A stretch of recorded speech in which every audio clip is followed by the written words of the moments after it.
Nats firman Tuhan yang akan kita gali kali ini diambil dari Kejadian 39 ayat 1 sampai 23. Teman-teman boleh matikan dulu sebentar videonya dan membaca ayat firman Tuhan tersebut. Nah, baru-baru ini saya membaca sebuah buku yang berjudul Switch on Your Brain, ditulis oleh seorang ilmuwan yang mempercayai Alkitab sebagai firman Allah.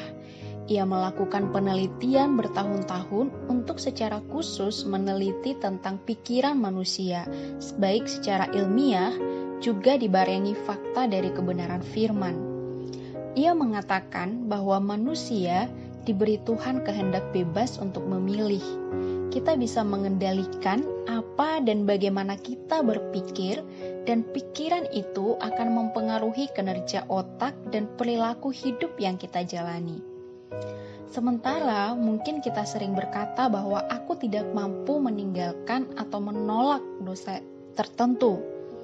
Ternyata bukan tidak mampu, tapi kitalah yang tidak percaya bahwa dengan pertolongan Tuhan hal itu bisa. Dan pikiran kita yang tidak sungguh-sungguh dan tidak terus-menerus dibaharui oleh kebenaran firman. Mari kita belajar dari kisah Yusuf dalam Kejadian 39 ini, yaitu Yusuf di rumah Potifar. Yusuf adalah seorang anak kesayangan. Dia diberikan jubah indah oleh ayahnya.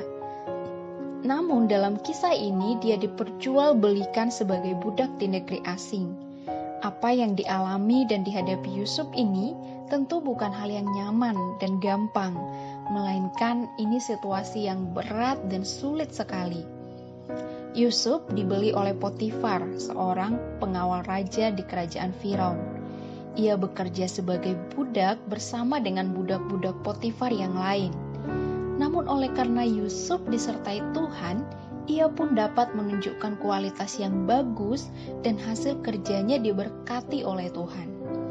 Ini membuat Potifar mengangkat dia jadi kepala para budak, dan ia diberi kuasa untuk mengurusi segala milik ataupun pekerjaan di rumah Potifar.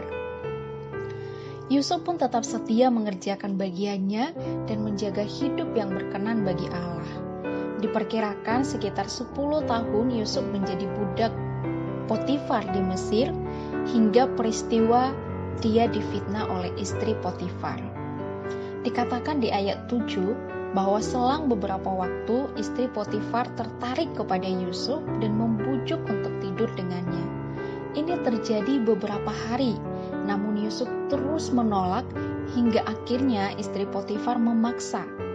Dan itu di saat tidak ada orang lain di rumah tersebut. Namun Yusuf tetap menolak dan ia pun berlari keluar. 10 tahun tinggal sebagai budak di Mesir bukanlah waktu yang singkat. Namun, Yusuf tetap bertahan untuk setia kepada Allah. Ia tidak kehilangan identitas sebagai orang Ibrani, umat pilihan Allah, umat yang mengenal Allah. Visi Allah dalam hidupnya tidak menjadi pudar. Dia tidak jadi berubah oleh waktu maupun situasi, sukar dan berhasil. Saat Yusuf digoda, ia tidak sebodoh itu untuk menyerah. Ia menolak dengan tegas dan mengatakan bahwa itu kejahatan dan dosa. Yusuf digoda oleh istri Potifar bukan cuma 1-2 kali, tapi berhari-hari. Namun Yusuf tetap memilih jadi pria yang terhormat, yang tidak mau mengkhianati tuannya, terutama di ayat 9 dikatakan, alasannya adalah ia memilih untuk hidup taat pada Allah. Itulah sebabnya saat godaan itu semakin besar dan berpotensi menjatuhkannya, maka Yusuf memilih lari menghindari godaan tersebut. Nah, teman-teman siswa, memilih untuk tetap taat pada Allah adalah keharusan bagi orang percaya. Godaan pasti ada, tapi bagaimana menyikapi godaan tersebut itu adalah pilihan masing-masing kita. Ketika menghadapi godaan, apakah kita menolaknya dengan tegas? Apakah kita berlari menghindari ketika itu berpotensi membuat kita tergoda? Ingatlah, Tuhan beri kita kehendak bebas untuk memilih, maka pilihlah untuk mentaati Allah seperti Yusuf. Kamu adalah anak muda yang mengenal Allah, dikasihi dan disertai oleh Allah. Allah punya visi besar dalam hidupmu. Maka jangan sia-siakan itu hanya karena kesenangan, keamanan, kenyamanan yang semu yang hanya membawamu dalam perangkap si iblis. Bagi Yusuf, Allah layak diprioritaskan. Tidak ada yang bisa mengalahkan posisi Allah dalam hidupnya. Kiranya juga demikian bagi kita. Ketika Yusuf menolak godaan itu dan berlari menghindari, bukan berarti tidak ada resiko. Dan Yusuf sadar bahwa itu beresiko. Yusuf seorang budak di sana, di mana saat itu seorang budak berada dalam otoritas tuannya. Sehingga jika tidak menuruti kehendak majikannya, tuannya, bisa saja dia dihukum sesuka hati majikan tersebut. Dan memang benar, Yusuf difitnah dan akhirnya dimasukkan ke penjara. Nah, teman-teman siswa, mengikut Tuhan bukan berarti perjalanan akan selalu aman dan berhasil di mata dunia. Namun, memilih untuk tetap taat pada Allah adalah pilihan terbaik bagi orang percaya, meski untuk itu harus menanggung risiko maupun penderitaan dunia. Yusuf meski dalam penjara, Tuhan tetap menyertai dan memberkati dia. Hingga di kemudian hari, Yusuf diangkat Tuhan menjadi pemimpin yang menyelamatkan banyak orang termasuk bangsanya sendiri dari kelaparan. Apa yang pernah dia mimpikan sebagai visi dari Tuhan akhirnya terwujud. Nah, teman-teman, kamu juga, kita harus belajar memilih taat pada Tuhan. Dengan taat pada Tuhan, kita bisa dipakai olehnya menjadi berkat bagi orang lain.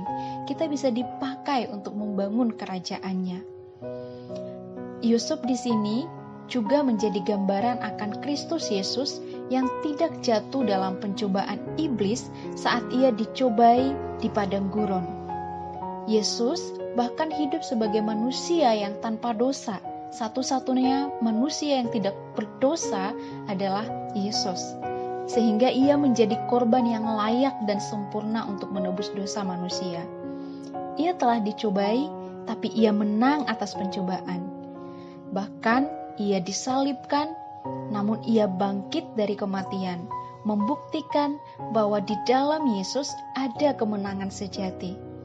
Karena itu, marilah kita mempercayai dan mengandalkan Yesus yang sanggup menolong dan memberi kita kemenangan.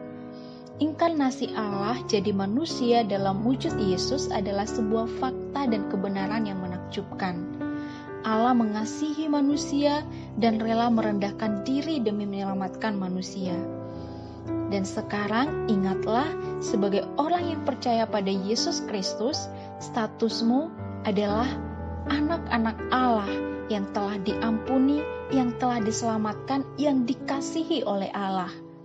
Dan itulah yang menjadi alasan kita menolak godaan si iblis, menolak godaan untuk jatuh ke dalam dosa.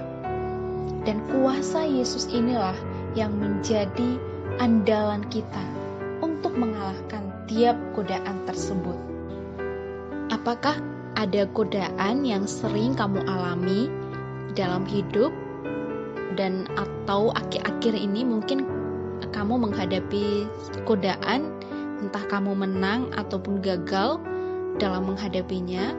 Kamu bisa berbagi dengan kakak pembimbing dan teman-teman di kelompok kecil untuk boleh saling mendoakan, saling mendukung, saling bersama-sama menyaksikan bagaimana Allah bekerja dalam hidup teman-teman semua. Terima kasih.